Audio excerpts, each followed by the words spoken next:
Alrighty, so a little bit of a head start on lesson 2. This is the Triad Exercises worksheet for the small group classes for WSU. Okay, so if we look straight at the sheet, sorry I'm looking off camera all the time, that's what my sheet is. We start off with exercise 1. Exercise 1 is playing a chord progression.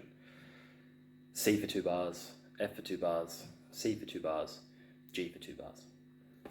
We're going to do this using the triads that we worked on in the first lesson. So the triads, just to refresh, none of you should need a refresher because you've all been practicing really hard and you know them all.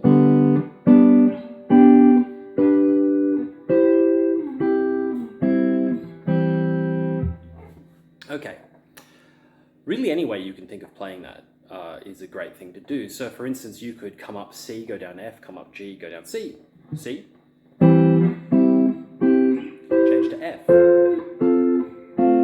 then G, back to C. And that sounds pretty cool, right? So everything you should be trying to do with everything we talk about is cut it up, cycle it around, do it in different ways. Don't always practice at climbing the neck. Sometimes go down the neck. Sometimes start in the middle of the neck. So we start with C here.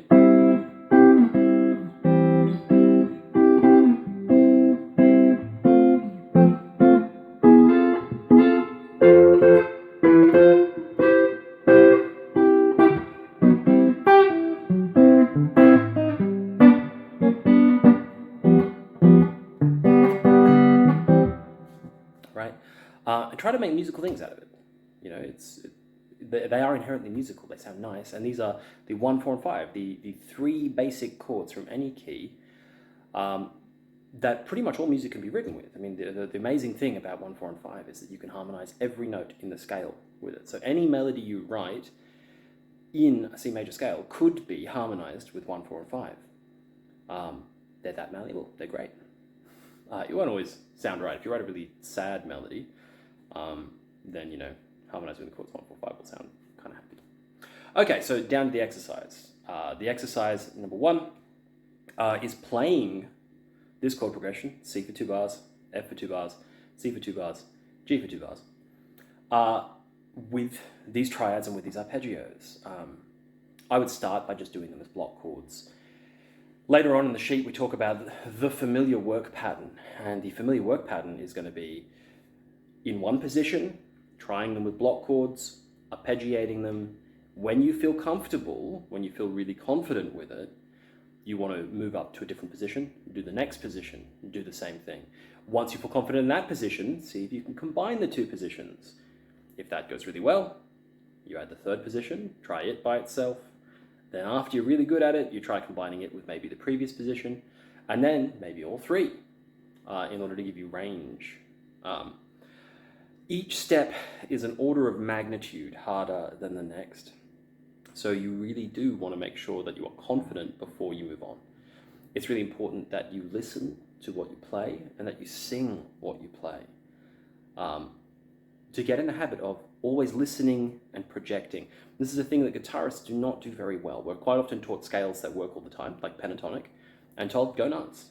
And we're not really told, in the same way that many other instruments are, to focus in on what does it sound like?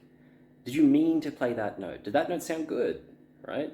So consequently, the more complicated the ideas get, the scales get that we use, the less likely they are to work because we're not listening. So it's really, really, really important to sing everything. Okay, what the exercise is going to look like. So here it is. I'll do, I suppose I'll do 6 notes. It doesn't matter how many notes you do, just as long as you do the same number in every chord. Okay, so in one position, you might start by just doing this.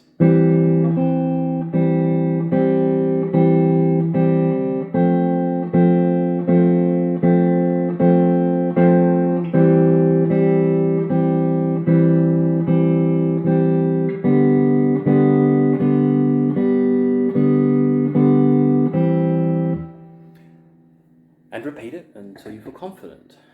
You could try different tempos.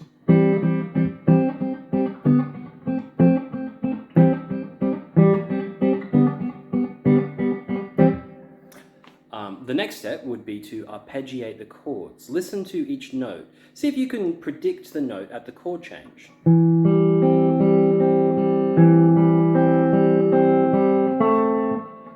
Did you expect that note to happen?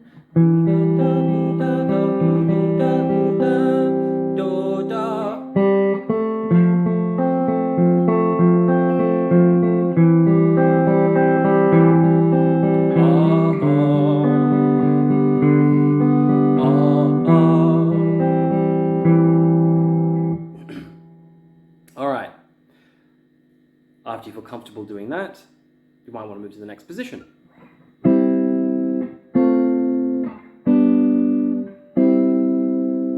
Know your block chords, practice them as block chords, then arpeggiate them.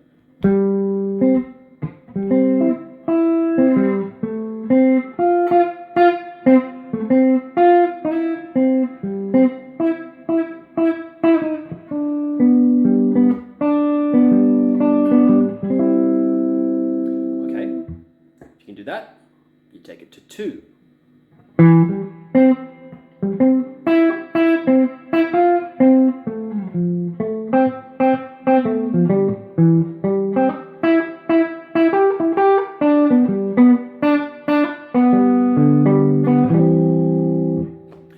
All right, then you take it to your 3rd position.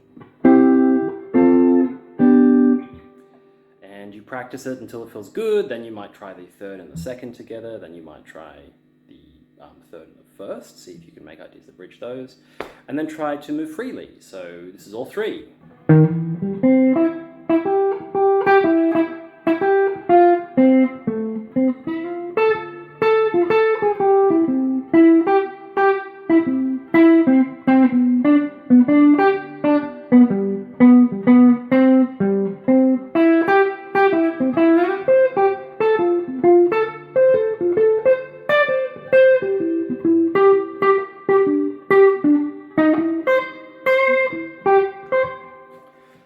Okay, a couple of notes in there from other string sets, so just ignore those.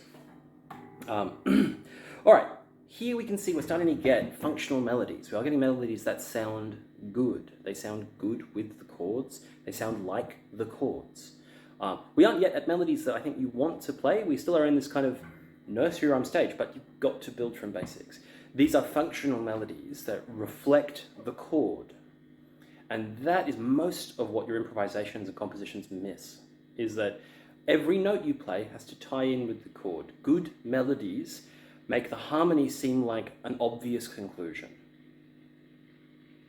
All right, and that's what we're trying to look for. What is it about a melody that makes it feel good, feel solid, and look like a melody?